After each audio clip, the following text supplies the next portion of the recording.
If you're a facilities manager at a university, you know students rely on the cafeteria for breakfast, lunch, dinner, and the occasional late-night snack. So when a dishwasher breaks down and dirty plates pile up, the mess hall can turn messy in the blink of an eye.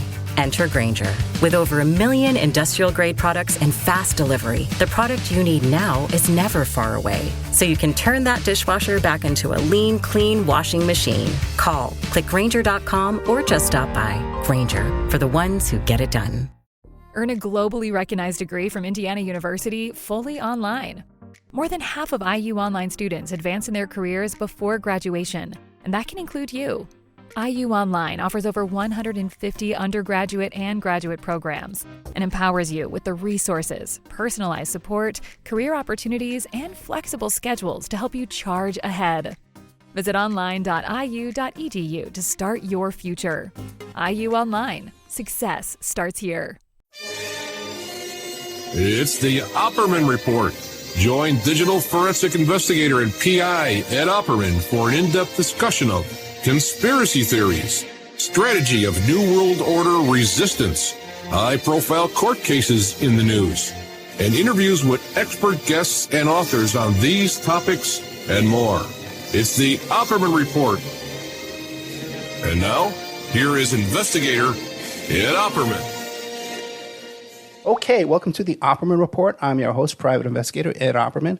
You can find me at Opperman Investigations and Digital Forensic Consulting through my website, emailrevealer.com, or you could just email me at oppermaninvestigations@gmail.com. If you like our show, be sure and check out our Patreon. I just uploaded some new stuff on Patreon, so you can't complain.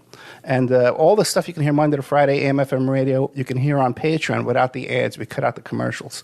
I got a big show coming up with Ricardo A. Morales, who's the son of Monkey Morales, who just came out and confessed to training Lee Harvey Oswald as a sniper. A fascinating show. Our archives you can always find for free at Spreaker.com. There's a chat room, and there's a, you get an email notification when I put up new content. I do a live show there every Friday night. I'm really excited about our guest today, Tommy Fellows. He runs an operation called Colorado Ped Patrol that you can find on YouTube, and there's also a Facebook page as well. And basically, it's a catch a predator, Chris Hansen, but on steroids with this guy, okay? Tommy Fellows, are you there? Yes, I am. How are you? I'm good, man. Thank you so much. I'm really excited about this. I've been watching your stuff all week long. But before we get into Colorado Ped Patrol, tell us about yourself. Who is Tommy Fellows? My name's Thomas. I am 40 years old. I'm a single father of 3. About a year ago, I was, for my full-time job, was just a business. I had my own business. I washed windows. And basically, my son, the reason why I started this is my son, about 10 years ago now, was molested by my brother. So what had happened is they were going to give him 7 years. I didn't think that was, justifiable. So we fought it. We ended up getting him 20 years. Well, about 9 months ago, I was watching YouTube, and I seen a couple groups that were doing this exact same thing, and I decided to give it a try. Now, this is my full-time. I do it every day, all day, and this is my passion. I basically just started from 1, had about 8 people start with me. Now we're back down to about 5 completely different people than I started with, and this is what we do on a daily basis. Describe exactly what it is you do at Colorado Ped Patrol on YouTube. Okay, so what we basically do is I have a few decoys. I have about 4 decoys. We have online presence on every different dating site you could possibly think of. And what we do is we set up accounts and we put that we are, any age from now 9 to 14. Depending on the site, depending on where we're at, we put 9 to 14. Put a picture, just a face picture. We use an app, so we never use, obviously real people. It's an app. It's called Face App. Normally is myself or the decoy self, and we just make us look younger. And then basically, somebody will reach out to us. We tell them exactly how old we are again. Several times we age drop, and then basically go from there. They will, start talking to us, maybe even build a little bit of trust. But the goal is to find the guys that want that kid to meet up and have sex. And then what do you do if they ask you if they want to meet up? Basically, we reiterate, like, we'll let them know, like, yeah, I'm a little nervous. I got school today. I won't be off. We basically want them to know. We want to verify. They know what they are doing is wrong. But we will eventually say yes, and we will let them. We never ask them to hang out. We never pick the meeting spot. We let them do that. And we kind of almost get it to the point where they're going to ask us more than once, hey, I want to hang out, I want to get together. And then we will typically set it up. We do control that a little bit because we do like to do it in a public setting. Not public, but, somewhere where it's not just going to be one person, me and him, Now, that's interesting. You said that you let them pick the spot. Now my thinking, if I was going to set this up, I would want to control the spot and have it a couple of spots picked out already and maybe set. Yeah, go ahead. Yeah, absolutely. That's what we do. So they'll pick like, hey, we want to hang out at this place, blah, blah, blah. We'll pick something where we know, let's meet at a park. We'll pick the park, Right. A lot of times we'll pick the park depending on what jurisdiction it is as well. But most of the time, we'll just let them know we're here. We don't have a car. So we're always going to pick the general area because we obviously don't have a car, and they will come to where we are. So. Gotcha. Okay, then I've been watching, right? But for the audience listening, how do these confrontations go?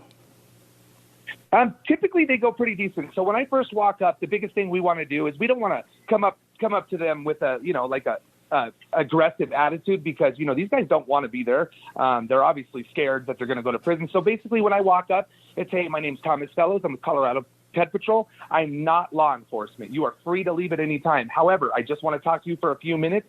And this is going to go one of two ways. You can be honest if you can get some serious help, and maybe we can get you some counseling. I don't always have to call the police.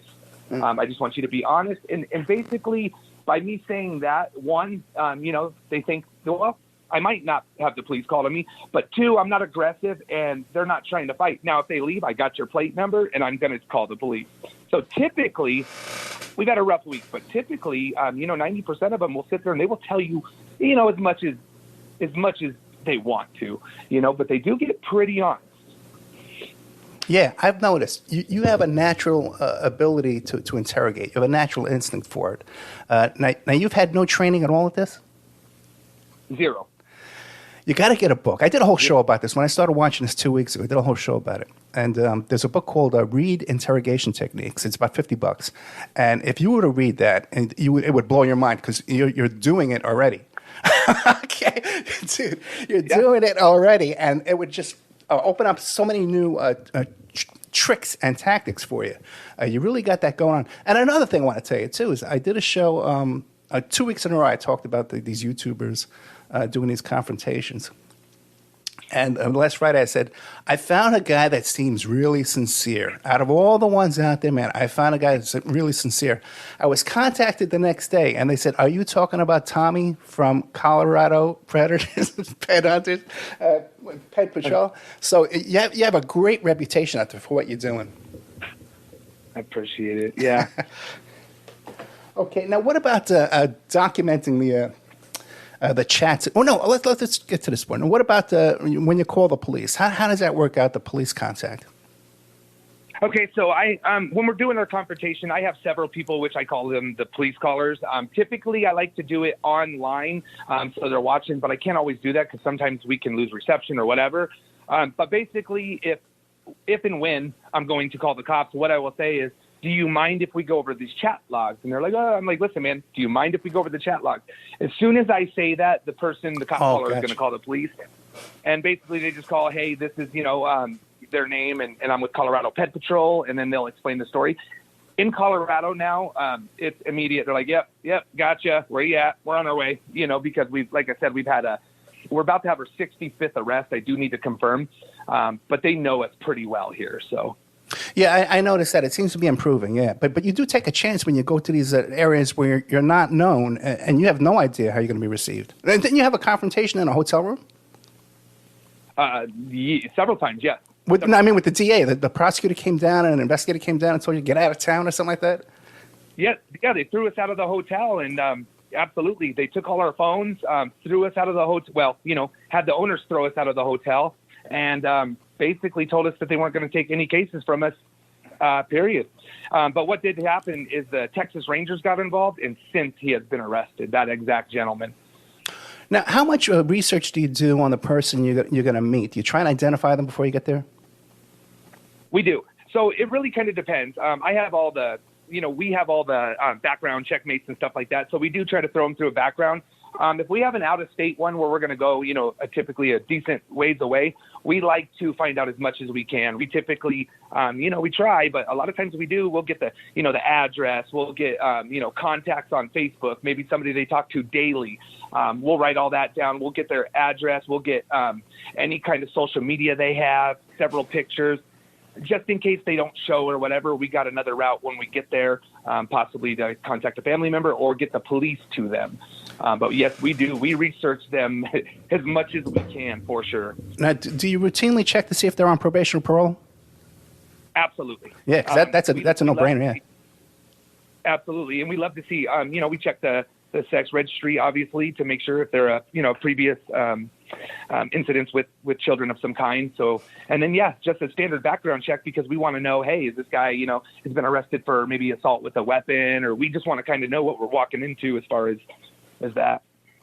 That's interesting. Now, do you ever pick and choose and say, well, this guy's just too dangerous, I don't want to deal with him? Never yet. It hasn't happened yet. We've had a couple where we were, definitely a little more cautious on it. But sometimes maybe we'll just bring more people, or we will just, call the police immediately. So it really just depends. But we haven't given one up yet. And if that did come to the fact where it's like, hey, man, this guy's too dangerous, we would just go straight to the police department in their local area and, get them turned in. I've noticed, too, with a lot of these different groups, not your own, you have a good talent for this, too, as well, that when the people doing the confrontation, when you're confronting the pedophiles or the predators, that they want to be in control of the scene there, and they have trouble turning over that crime scene to the police when the police come. Like they still want to be in charge. How do you cope with that? I'm going to be honest. I know what you're talking about. I don't know which incident, but it's like, if the police show up and I'm nice to them, hey, sir, how you doing? And the cop's like, listen, sit on the curb. Yeah. I'm going to go sit on the curb because I promise you, if I go sit on the curb, the cop's going to investigate. When they pull up to the scene, they don't know what's going on. So now I sit on the curb. He comes over and talks to the predator, talks to me. At the end of the conversation, he wants to work with me. Now, if they're like, hey, can I see your phone? And it's like, no, you're not going to see my phone. Or can I see your ID? I don't have to show you my ID. He's not going to want to work with you. And I'm telling you right now, I've seen cases where the cop is so pissed off at you that the predator's going to walk away. So I'm very, when they walk up, hey, right away, like, again, they don't know what they're there for. They just have an altercation, and I just, yes, sir, yes, ma'am, stand over there. I'll stand over there. That's fine. But eventually, I want them to work with me. I don't want them to think that I'm there to harass them because essentially I want them to take the case and overall goal to help the kids is put these guys in jail or get them a paper trail so, that they can't harm any more children. Now, how often are you getting arrests? It all depends. We have different counties. So just for example, we have a county out here. It's called Broomfield County. Probably 90% of the time. Oh, really? Very good. But we have 137 catches. And like I said, we have 64 confirmed arrests. Our 65th, I'm 99% positive it's happened, but I will find out Tuesday. So I just don't count until I know, but. Oh, now, out of these arrests, how many convictions, prosecutions, or plea deals are we getting? So right now, when I first started, my first, I would say 2 months or so into it, I had watched other shows, and nobody really called the police. So I didn't know what I was doing. So we didn't typically call the police. We would, maybe turn it in or at the beginning, sometimes we tried to make sure that they got counseling and stuff. And really, the thing that changed with me is I was talking to a detective when I did call the police on my first one, and he looked at me and he said, I'm not being rude, but who are you to decide if this guy goes to jail? And so I thought about that, and I really, really thought about that, and I said, you know what, he's absolutely right. So now I figure I'll just turn everything in and let the law decide if the crime has been committed, But I do make sure when we go on a catch that there's an arrestable offense. We don't do this just to scare a guy or whatever. We definitely want to make sure that there was a crime committed. If it's wishy-washy and this guy's just looking to meet with people and it's not against the law, we're not in it for the entertainment. We're in it for let's get the arrest and let's get these guys that are trying to hurt the kids off the streets. And how long have you said you've been doing this again? Just about 8 months. 8 months, okay. Now, have you given thought, like, what's going to happen, like, 2 years from now when you have 1,000 of these cases, and now you're being called to testify and stuff? I mean, I'm going to do the best I can do, you know? Yeah, I know. So far, it's got to be rough, man. So far, we've had actual convictions. So we're 2 for 2 on the ones that actually went all the way through, and those are my first 2 arrests. And I'm not saying this is everywhere in all ways, but the evidence is pretty strong. And I think what's going on is I think that the attorneys, what they're doing on the 2 cases that I'm talking about, and probably going to happen more, are like, listen, man, this is what you got, but we got this deal from the DA, and boom, they're accepting the deal, is what I'm thinking. But again, you know, certainly I'm sure there's going to be times where we're going to have to testify. So I definitely will do the best I can. I'm obviously going to go to everyone I have to, and some of them that I don't have to. So. Right. Yeah. But, you know, also too, you mentioned too about your brother, you know, and how you were able to get them to put pressure on the DA to not accept the plea deal. You can do the same thing too, by the way, at parole hearings. If you show up at a parole hearing, the guy's not getting parole. You must know about that because you probably did it with your brother, right? Yep. Yeah. Well, I definitely heard about that, and I definitely want to do that because we have some pretty serious cases that we are going to court on. We're even going to, some of them are online. We're going to watch, and we have. So definitely something we want to get into, and you know, some of the deals aren't, you know, justified, I don't think, but yeah, we'll definitely case by case check that out too. Now, what about how do you prepare the chain of custody of the evidence that you're turning over to the police? Basically, what we do is every single message has to be screenshotted, and the bottom message needs to be in the top message. We send that to a drive, and then that drive will have it, plus it'll be on the phone, the original phone that we use. Right. Because if they ban you, you lose everything. So we screenshot it immediately. And then I typically will print out a copy of it as well. Then we have the phone, which is live, and then we have 2 GoPros, which are as well live. We don't edit anything until the police have everything. Because if you edit it one bit, it's not allowed in court. Exactly. So basically, what, you buy a new phone each time? Not each time, no. Yeah. So what they'll do is they'll take your phone and they will just download it. Typically, like here in Broomfield, it takes them about an hour. They're very good with me. Or what they've been letting us do, so there's an app called, Free Text Now. And basically what you can do is once you get these, suspected predators on, so say you're on some certain site, you're just like, hey man, I don't come on here very much. Here's my phone number. Okay, so then they'll start message you, and that's not a real phone number. That's actually an app, but it saves everything. Now we can give the police the password for that individual, and they can just go in and boom, you have everything. Can't be erased, can't be doctored, and so they've been accepting that, and they actually like that. So we're kind of going that way because we're 15 phones minimum that we've lost. And when we started, we were using our good phone. Yeah, I got you. Okay, that's good. I wasn't aware of that app. Okay, because I'm a digital forensic investigator, so I'm familiar with this kind of stuff. Now, by the way, have you considered getting like real digital forensic software like Parabon, device seizure? It's only like $2,000.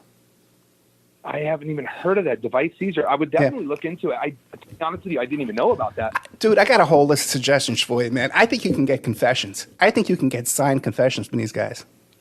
Okay. So, and let me tell you something else. I contacted just about everybody out there doing this, and I said, hey, and I did a show about it too. I let exactly how I would do it. And you're really the only one that's gotten back to me that's I've found legit and serious, to tell you the truth. Huh? Wow. Yeah, that's stuff I would definitely love to know more about. Like, again, I am not tech savvy at all, but anything. I mean, we're always growing and becoming bigger and better, as far as what we want to do. And the bottom line is getting the strongest evidence we can. So when we hand it over, it's already got that pretty bow, Now, what about the people doing the decoy work? Are they writing a report as they do this? They do. So they will all do a lot of times they're not from Colorado. So they'll do a written statement type deal, and it started basically till it ends. They send that over as well. But when they're doing it, I'm logging in a lot of times into that account I was telling you, Text Now, and I'm watching them message live. So I might, call them and be like, hey, don't say this, say this, don't. But then once they're done, we know we got a case. I go through it again and make sure everything is legit, perfect, because you never know. I mean, they could have missed something, maybe the predator didn't respond when you said you were 11. You know, he knew, but he didn't respond. So we don't know and can prove that he knew. So maybe it's like he asks another question, you know, like, hey, can you send me a picture with no top on? And it's like, listen, man, I'm 11. I can't do that, you know? So we'll just reiterate that we are 11 again. So I'm always going over the messages. I'm always consistently, I check every case before we even attempt to go get them. My question now is, when the police first arrive, why don't you have that report from the decoy right there in your hand in paper? And when they say what's going on, you say, well, look, here's my decoy. This is her name. On such and such a date, she created this email account. She contacted this person on Tinder, blah, blah, blah, blah, blah. Here it is. That's absolutely something we need to do, and honestly, we're getting much more organized. We just got a sheet made up, and it's going to have it actually has that almost like, you know, word for word. It'll ask like, you know, date first contacted. It's got, you know, his screen name, any other names. Did he have any, if we have an address, you know, where does he work? So we actually have that now. So that's what we're kind of building on. Is getting way more organized. I've had a couple of people that have helped and then kind of went away. Yeah. And I didn't know how to edit or nothing. And so I had to learn that by myself. And I'm like, well, hey, if I learn how to do this, I don't have to worry if somebody doesn't want to do it. I can do it. So I just kind of took it all on my own. But that's stuff we need to do, you know? Well, Tommy, man, did you know that they teach classes on how to do this? I didn't know that. But you know what? I'm certainly always into doing that. Tommy, it's only $500. They got one coming up in Indiana. They teach the stuff that you're not going to need to learn, like how to contact them, how to act like a little kid. You don't need that stuff. But the report writing, the evidence gathering, all that kind of stuff, they teach that step by step, man. $500. Huh. And none of these other guys will listen to me. No, I'm all about doing better. And again, like even, you know, I started as a nonprofit and I don't even utilize it one bit, you know, but somebody told me, you know, this is a great thing. I want to donate that to your group. And like, so we're trying, we do, it's hard because you try to find some people to help and it's hard to find good help. It really is. Yeah. So, but I'm certainly... I'm going to send you an email about that, too, after the show. Again, too, now, when you're there confronting, right, I thought, hey, it would be a good idea, because sometimes it gets a little loud, it gets a little, you know, you want to, like, embarrass the guy and get him. What about bringing, like, an air horn with you and a megaphone? Oh, that'd be nice. That'd be nice. Yeah, why not? Well, I know. What's the... Nice. Another question I want to ask. I told you, I got so many questions. It seems like a lot of these guys got serious mental illness besides their perversion. Like they got psychiatric problems, man. Do you run across that a lot? You know what? I do. Even the people that, you know, you can't even tell, you know, like once you meet them, you find out, okay, they're definitely, you know, something's going on, but it's more common than not. And what's really weird is like, I've even met with people, it's like, whoa, you know, super, super special needs and no excuse by no means is an excuse, but you would never even know on the phone. Zero, you know, suspicion of that at all. Then you get there and you're like, okay, you know, and you obviously handle that situation different, but still to me, I still report it because, you know, maybe they're not, you know, in the same light as we are, but maybe they need to be monitored better. You know, they need to be in a, you know, an environment where they have staffing that watches them because they're still dangerous, right? So, but yeah, I do run into that a lot.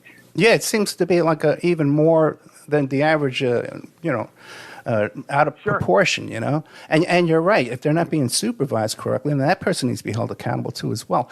Now, let me ask a broad question, man. Is this the best we can do? You know, we got volunteers out there picking them off one by one. What can be done about these apps and these dating sites and stuff like that to put more controls in, that they're not like a fishing pond for these people? You know, I really don't know. It's real easy, and basically, you know, the sites, obviously, if they found out we were doing what we were doing, they would ban us for life, right? Because they don't want us on there. Not only that, it is so easy for a child to get on there, and when they find out you're a child, they kick you off. You turn around, turn your computer off, wipe it, and get right back on. You know, so it's not monitored. It's allowed. I mean, if you say you're 18, you're on. there's zero it's not monitored at all. And then even if so, it seems like it's more to protect the predators, because again, even if they knew, hey, he's really not 14, he's 40, he's trying to do this. Well, hey, now you're going to scare their money payers from coming on, So I don't know. That's something I don't know enough about, but I definitely see that they cater to not wanting us there for sure, Yeah. And they could put... Here's a perfect example, okay? Now, have you had problems with YouTube taking your videos down? Yes, I have. Right. So they can find that. They can monitor that, but they can't monitor the other side. Why not? Yeah, I don't know. And they, like you said, they definitely can. Now, do they... I don't know. I don't know if it's. I really don't know. Is it a money thing where they have so many people paying, so they're going to cater to where the money's coming from? I really don't know. Yeah, but I think if the average person would chip in, and say, hey, let's all chip in and keep these guys off, because you have no problem. You have a lot of support. People love to support. Even the guys that are kind of shady doing this seem to be racking in a lot of money. Right. Yeah. Oh yeah. I've seen other groups, man, that are quite a year or two more, been out a year or two longer than me, and they do well, and it's frustrating. But that's more of an entertainment. Right. It's more entertaining. I'm not very entertaining when I show up, and I don't do, I don't make them cut their hair. I don't smack them in the face with eggs and stuff like that, because again, the DA is going to look at that and be like, don't want it. Exactly, because the defendant can say, well, I thought it was a reality TV show. As a matter of fact, they offered me $100 to do this before we started filming. There's a lot of stuff. Right. There's this. Anyway, hey, by the way, Tommy Fellows, do you have an Instagram or a Twitter? I have an Instagram, no Twitter. Instagram, Colorado Ped Patrol. Colorado Ped Patrol. You can find them on Facebook, too. Colorado Ped, that's PED for pedophile, Ped Patrol. And also, too, on YouTube. Now, what about YouTube? You can't say the word pedophile anymore, or pedo, right? They'll knock it right down, right? Yeah, typically, yeah. You want to keep that out of the title, keep that out of the video as much as possible, because they will demonetize that video. Amazing. I've done interviews about convicted, okay, and then they take my video down saying that I'm harassing that person. One of them was about threats my client was having from that person, but they removed my video. But what are you going to do, That's right? Crazy. It's upside down, right? Crazy. It's upside down. Mm-hmm. Okay, let's see. Oh, what about, because one of the things I was noticing, too, when I did my first show, what about after you have a video up, do you ever get contacted by the client, not the client, but the pedophiles or the predators' lawyer saying, hey, we want you to take that down, we're going to sue you, or they're going to offer you money to take it down? Yes, I'm partial. So, yes, I've had, an individual that had called me and told me that his lawyer told him to tell me to take it down. And I told him he could have his lawyer call me. I've had letters and stuff like that. Nothing too serious, but I do get contacted by family quite often.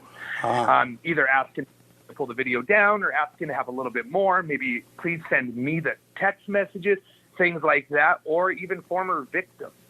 So we do get in a lot more lately. It's been, we are growing, so more people are seeing it. But yeah, it definitely happens. I have been offered not money, but hey, what would it cost or what would it take to get rid of that? And I let them know that the only way is if you wouldn't have done it, so it cannot be bought. It's there and it's going to be there. It's the internet. It's going to be there forever. So. Well, hopefully, unless this becomes another category that gets totally deplatformized, which is possible. Right. Yeah. Yep. Mm-hmm. Now, let's see. I got so many questions for you, man. What about ever find yourself in a dangerous situation with these guys confronting? Yeah, a couple times. The first one, there was a total of 3. The very, very first catch I ever did, the guy tried to tackle me to the ground. He slipped in the snow. So that was kind of a minor thing. We ended up catching him twice. He's the one that told me, his attorney said that I better get rid of the videos. But the most dangerous were 2. One of the 2 was a guy that we had caught, took off running. We chased him. We didn't know he had a federal warrant. But anyway, so we chased him, and then he got away. And we were walking, come to find out he was hiding in a bush. So we seen him in the bush. Again, Well, he came out with a knife, and as he pulled his knife, he dropped it. And so I just screamed as loud as I can, like, don't tell you, and completely scared him. He was completely out of breath. He was higher than a kite, so he couldn't run anymore. We got the knife, and he walked pretty much to a bench, sat there, and then the police came and they arrested him. Another one was down at a Denver motel, which was a super, super bad area. The guy was spying on us. Luckily, one of our guys working with us was kind of behind him and seeing the whole thing happen. Well, we went to his house, and he had a knife the size of, I don't know, it had to be at least 14 inches. And he was super, super high as well, had drugs on the table, had a syringe on the floor, a balloon on the floor. And he never touched it, but he started getting real angry. And so, we called the police, and the police showed up, and the door was open, and I was recording, so he wouldn't hide the drugs. And the police told me to get away from the door. And I said, listen, I'm recording this. He's got drugs. And they walked over and shut the door. Yeah. I saw that one. I saw that one. Yeah, he was on probation, too. He was on probation, right? He was on probation as well. Yep. He was on probation as well. Do you find it's common for drugs to be involved with these guys? Yeah, I would say a good percentage of them. I mean, I don't know for sure, but a good percentage of them. Some of them even ask us if we want to get high with them, and it's like, wow, man, you're not only doing this, but you're gonna set this child on the path of destruction. Yeah. So yeah, I would say a good portion of them are definitely users. Now, some of the guys out there doing this, and I've seen you do it a few times, where you instruct the predator to call someone and do a confession over the phone. Are you still doing that? Mm-hmm. You are? I do. I try to do it more often. The problem is we've had a real bad luck if we call the police that they don't like to show up for an hour. Yeah. So we got into the groove of let's call the police as soon as there's contact, and then they show up in 5 minutes, So, like I said, the goal is to get them in jail, So I'd rather it be 5 minutes and he goes to jail than it be an hour and a half and he walks away because the cops didn't show up. But yes, I do try to make every single one of them call a family member. It doesn't always work that way, but that's But aren't you concerned that by making that phone call, you're inviting somebody else to the scene who may come to your harm? I mean, definitely, definitely I do think about that. Yeah. But typically it's they don't even really know where we are most of the time. And they're such in shock that they're just like, the main goal of doing that too is you'll be surprised, but they'll be like, they'll say, I'm not surprised, or he's doing it again, and that's kind of what I want to hear. I want to find out if there's something more than just this guy meeting up. I want to see if they're shocked or this is like not a shocking thing. But yeah, we could be inviting them to the scene. I haven't had one yet show up, but we could. I've seen it in some of the other videos where a whole crew of guys show up. Yep. One of the kids I contacted down here in Florida, I said, hey, man, you're asking for trouble with that one. I don't know about that. Now, what about when they make that phone call? Sometimes it sounds like the person, their spouse or their roommate is up to the same stuff. Absolutely. That's happened several times. There's zero care. They don't care. And that makes me wonder too, like you just said, are they involved? Do they know that he's going to pick up a 14-year-old or whatever age? Are they bringing him back? Yeah. But yeah, definitely. Sometimes it's a dual party situation. Now, I don't remember if I've seen on your videos, have you caught any women doing this? I have not caught any women yet. We did catch a transgender, but as far as women, no. We've had a couples that wanted to meet, and we're actually working on one now, but we haven't actually caught a female. Gotcha. Now, are you concerned too? Because when you do these a lot of times live, are you concerned that the guy you're going to meet just happens and says, "Well, let me go check. Let me go check and see if everybody's alive right now before I go down there." Getting more concerned now than we were before. Because we are growing, and I've done 25 interviews in Colorado now, and I've had a couple decoys where they sent me screenshots, and this guy's thinking about meeting up, and he says, just got to ask you, you're not Tommy, you're not a cop, are you? Because I used to use Tommy, T-O-M-I, and right. So they're finding out because of the news and all that stuff. So yeah, definitely it's getting a little more. I'm starting and going to continue to be way more careful on giving any inclination of where we're going or what we're doing for several reasons. That reason, or they'll order things to the store in the background. They do some trolling, so definitely want to start keeping it a little more silent where we're going, and because I want to stay live. I do want to stay live, but if I have to, I started off not going live. I'll go back to that, but I don't want to, but I might have to. Yeah. Once again, if I was going to do this, I would do like 100 of them and then put them up like a year later. Just have them all stocked up. Because again, but man, whatever. Now, what about what all YouTube? Man, there's so much drama behind the scenes on YouTube. Everybody wants to expose each other. All this kind of crazy stuff. Is it driving you crazy? You must get like tons of comments. Are they all positive, or you got a lot of nuts too? I would say 90% positive. I would say 10% negative. There's several groups out there that have kind of, put together a smear campaign about me. No matter what I do, when I'm doing it, they're on there and they make videos about me. I mean, I'm not going to claim to be a perfect person. I'm normal. I'm a human. I may, cuss. I may say some things. I may not live a perfect life all the time, but I'm nowhere near what they say I am. And they've made this smear campaign. And the problem is a lot of times to people or to these groups, it's entertainment. Okay, so they're going to do it, and then if you ask the person, at the store, hey, do you think? Of course not. Of course not.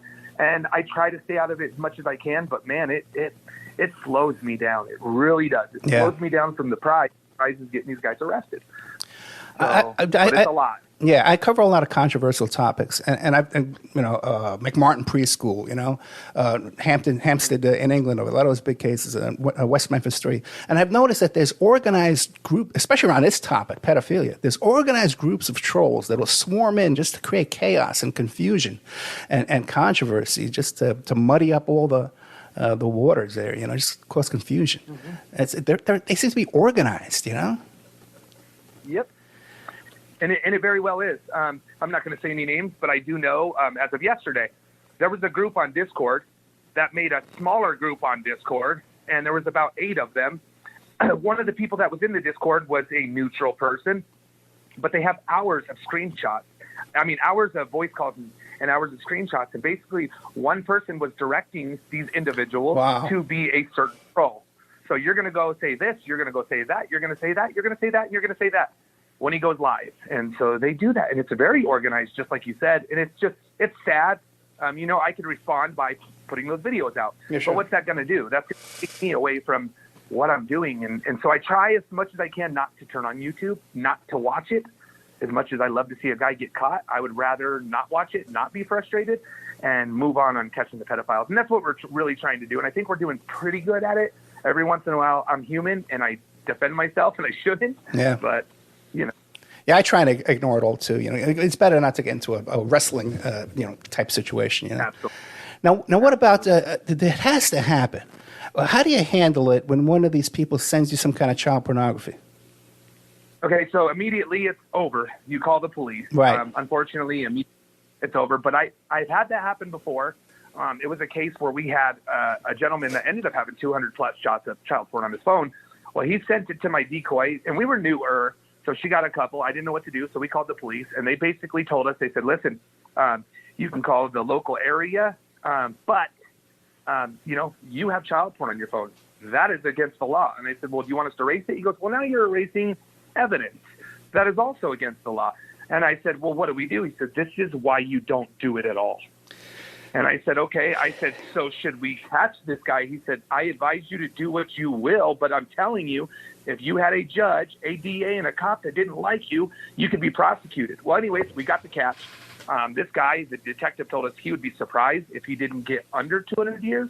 So it was a lot. It was a whole bunch of felonies. But anyways, we crossed state lines. So after it happened, that detective called me, and he said, just to let you know, he's like, that was scary. He goes, print those pictures out next time. If you're going to do that, print them out. Or if you have it on your phone, edit it and write evidence purposes only.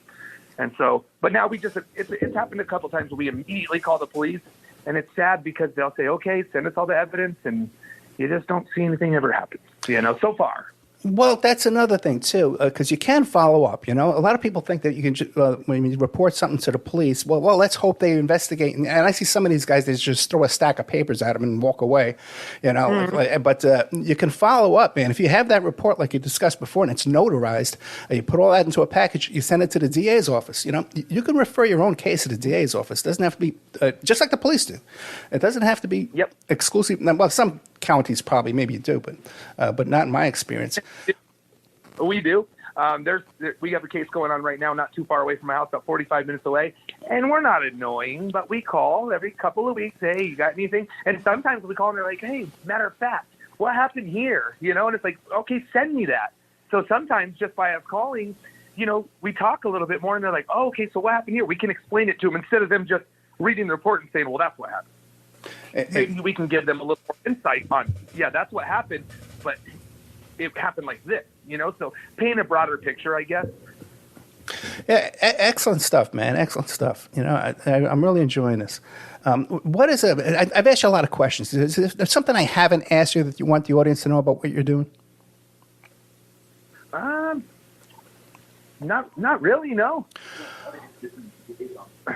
You know, I mean, yeah. What did your friend just say? What did your friend? He said basically trying to get more DA involved, you know, and that's what we're trying to do. And again, I think that comes along with the DA is watching, you know, they're watching every channel, not every channel, but if they're going to investigate a case, they may turn on the TV and put in, you know, predator captures, and they're going to find a channel out in, you know, wherever. And they may watch a video and this guy is, you know, making this guy run around the street in his underwear or something. Now they're like, well, Colorado Ped Patrol is the predator catcher. We're not going to touch this at all. And the reason why I say that is ICAC, Internet Crimes Against Children. When we first started this, they said, absolutely, we will never take one of your cases. Never, never, never take one of your cases. Well, we ended up getting a pretty bad one. They didn't take the case. So one of my viewers called the news. Actually, the news showed up to the scene, but they didn't take the case. Well, the news had me hold a microphone and stuff in my pocket and then clip me up. So when the news heard the cop exact words, ICAC actually set up an appointment with me. I drove out to Colorado Springs about an hour and a half away, and we talked, and he said, listen, man, he said, we can't work with you. I said, well, can we make a deal? And he said, what's the deal? I said, can we not work against each other? He said, absolutely. 3 arrests. We had 3 arrests in 1 week from them. Then I go to Texas, and they see the whole DA deal where I get thrown out of the hotel. Then they saw a video where the actual catcher punched the guy in the face twice, and they called and said they would no longer be working with us. So it's like, you know, they see other things, and it ruins it for everybody. I think we all, me included, need to get more organized, more professional, me included, and that's what we're working on. But the whole unit, the DA sees that kind of stuff, and they're like, we're not going to take that. Well, every case is individual. Every catcher is individual. We try to do the best we can, and I wish the DA or the people behind it would say, well, hey, you're not doing this right, and this right. Well, okay, how do we do that better? How? Because we're not going to stop, right? So how do we do that better? And that's something I think we want to do. Yeah, you're definitely on the right track, man. You're definitely on the right track here. Now, what about the guy, the worst guy you've taken off the street? Tell us about him. Okay, so we had a gentleman up in Cheyenne. That's the one I was just telling you about. He had been talking to our decoy for about 3 weeks. He was married. He was like 41, I believe, or 40. He basically talked to this child, completely built the trust, got the whole thing. He actually called her father. And he said to the father, he said, hey, I used to coach your daughter's volleyball team or whatever. And it wasn't her real dad. It was her husband, the decoy. He's like, I know you're having troubles with her because she said she was having troubles at home. He said, can I adopt her? And the dad's like, what? He's like, well, I don't mind her coming and staying with you and your wife for a couple of weeks, but the adoption thing kind of weird, you know? Well, he was the one that he was 6'9", and if you look it up on the catch, it's the hermaphrodite catch. Yeah, I saw it. But he didn't tell anybody in his family. His wife was like, well, I knew he was kind of picking somebody up. Like, I didn't, you know, she didn't really know. Kind of, it was like he was thinking about adopting some girl, whatever. But he's the one he had hundreds of footage. He also, you know, confessed to almost getting caught in church having sex with like a 11-year-old. When he picked her up, he had 2 bags in the back of his truck that were full of blankets, and it was a scary situation, scary situation. But again, that's the one that I really think is probably going to serve hopefully the remainder of his life in prison. But he was pretty bad. And then we had the Trenton one, which was in Alabama a couple weeks ago. He wanted to get this 13-year-old pregnant and have a baby and have sex with the baby, completely omit it on camera. He was pretty sick. He was waiting on trial for the exact same thing. Wow. Well, I saw both of them. And the one you're Yeah, talking about, the big okay. fat hermaphrodite, that one, he was telling the decoy, I want you to become a babysitter so we have access to more kids. To more kids, absolutely. Do you remember that? He wanted her to friend these kids, so they could have more kids. Incredible. Now, what about these decoys, man? Do they go through like PTSD from dealing with all this? Yes. And it's tough on them. It's tough. I'm newer into the decoy system. I used to do everything pretty much on my own at the beginning. And it was mostly grinder, kind of why the reason I'd have caught a lot of girls or any girls. But I just started with the decoys, but they call me and they're like, Tommy, this is tough and I'm going to take a break. And it's like, perfect, dude. If you need counseling, please let me know. But we just, whenever they want to stop or if they want to take a break, it's totally fine. But I think them, like me, it's like when we get these arrests and stuff, we get so excited it makes it worth it. But I don't know the long-term effect. I just don't know because I don't know. But I know I've had nights where I'm laying in bed like, what am I doing? I'm so stressed out. I've so many, private parts that I don't want to see. And, but then I get a case and it's like, hey, maybe I saved a child.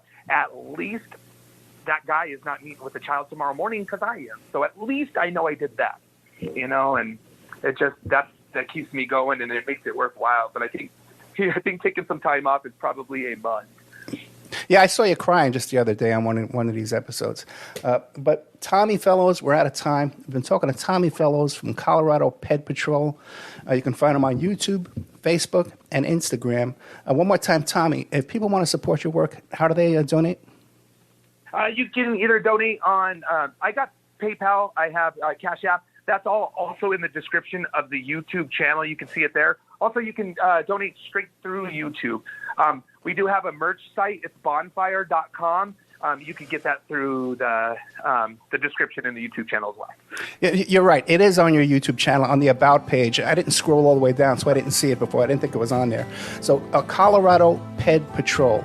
Okay, and watch out for the other guys out there. If you want to donate to this kind of a cause, I think Tommy's the real deal. So stick with Tommy. Thank you very much. Tommy, guy, thank you so much, man. Thank you, buddy. Good night. Bye.